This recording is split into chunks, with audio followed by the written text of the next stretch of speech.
अर्जुन और दुर्योधन जब दोनों जाते हैं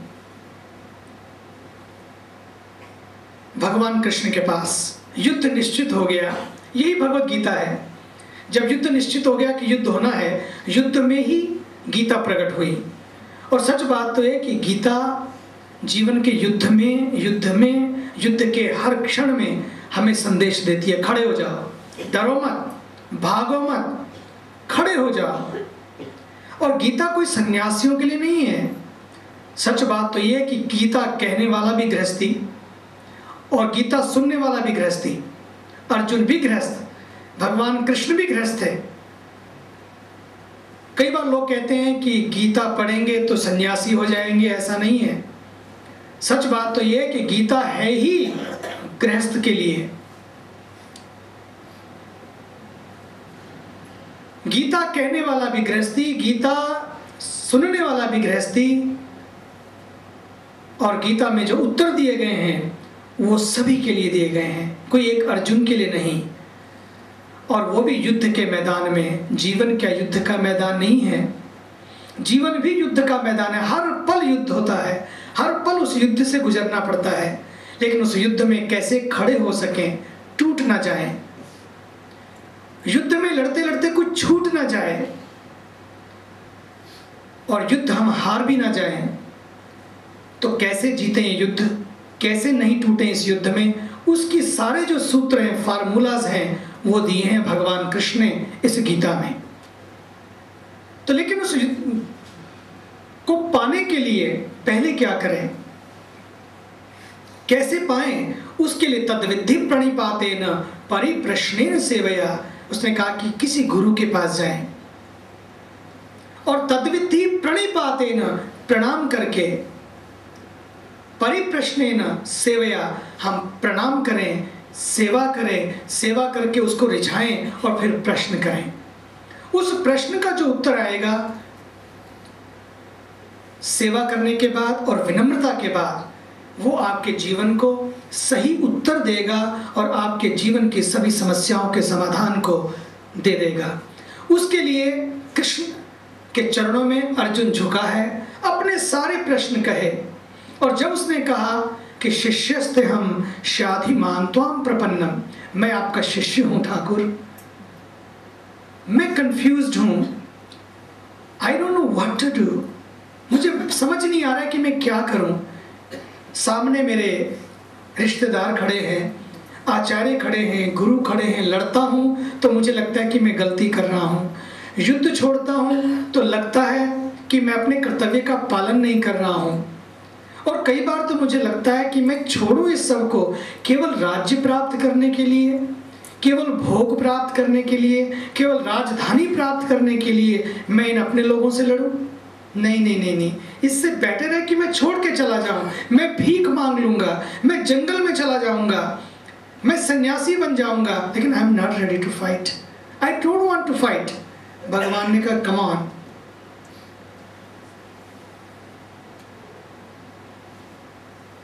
तुम्हें भागना नहीं है अर्जुन अपनी ड्यूटी से। जंगल में भाग के चले भी जाएंगे, वहां भी हम एक अपना संसार खड़ा कर लेंगे।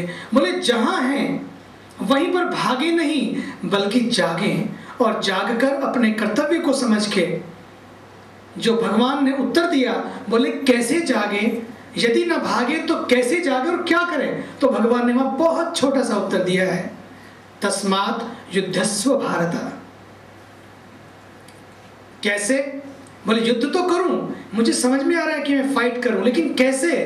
बोले मामनुस्मर युद्धच, बोले मेरा स्मरण करता रहे और युद्ध भी करता रहे। युद्ध करने का मतलब है, यदि मैं पत्नी हूं तो मैं पत्नी के कर्तव्य पालन करूं, यदि मैं माँ हूं तो माँ के कर्तव्य पालन करूं। जो भी रोल मुझे ठाकुर ने दिया है उस रोल को प्ले करते हुए, उस रोल को अच्छी तरह से निभाते हुए। लेकिन कैसे निभाते हुए? बोले अकेले अगर रोल निभाते रहेंगे तो टूट जाएंगे, थक जाएंगे। हम थके भी नहीं, हम टूटे भी नहीं, हम भागे भी नहीं, निराश भी ना हो जाएं, तो बोले उसका कोई आंसर है? कैसे? बोले मामनुस्मर युद्धच, युद्ध तो करो लेकिन कैसे? माम अनुस्मर, मेरा स्मरण करते करते। मुझे साथ में रखते रखते तो जीत जीवन में तुम्हारी निश्चित है। और यही तो अर्जुन ने किया। अर्जुन तो युद्ध उसी दिन ही जीत गया।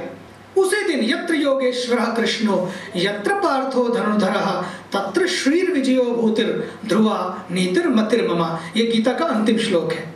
अंतिम श्लोक संजय ने उसी दिन ही घोषणा कर दी कि यत्र योगेश्वरो कृष्णः यत्र पार्थो धनुर्धरः तत्र श्रीर विजयो भूतिः ध्रुवा नीति मतिर्ममा। कैसे जीता अर्जुन? जब अर्जुन और दुर्योधन युद्ध निश्चित हो गया, भगवान कृष्ण ने बहुत कोशिश की कि युद्ध ना हो, ये लड़ाई ना हो, क्योंकि लड़ाई कभी अच्छी नहीं होती है। चाहे वो घर में हो, चाहे वो बाहर हो, चाहे वो परिवार में हो, चाहे वो विचारों में हो, अंदर हो या भीतर हो, लड़ाई कभी अच्छी नहीं होती है। लड़ते लड़ते व्यक्ति टूट जाता है, टूटता है और तोड़ता है। कभी जोड़ नहीं सकते लड़ाई से हम किसी को भी। तो क्या करें? तो दोनों ठाकुर के जब जब भी अंदर युद्ध हो, हमारे भीतर भी जब जब युद्ध हो, तो क्या करें हम? जब जब टेंशन हो, जब जब तनाव हो, जब जब टूटने लगे, तो बोले ये गीता का सबसे बड़ा उत्तर है कि जब जब आप टूटने लगे तो क्या करें? बोले कृष्ण की शरण में चले जाओ, कृष्ण की शरण में चले जाओ। जब भी ऐसा लगे कि मैं टूटी, कुछ अंदर टूटा, तो बोले टूटने की जरूरत नहीं है, उससे पहले कृष्ण की शरण में चले जाओ तो सब समाधान मिलेगा। तो दोनों गए, दोनों जाते हैं, दुर्योधन और अर्जुन। भगवान अपने शयन कक्ष में विश्राम कर रहे थे, दोनों जाके बैठ गए। सोचा कि जैसे भगवान कृष्ण शयन से उठेंगे, निद्रा से उठेंगे, हम दोनों जाके मिलेंगे उनसे।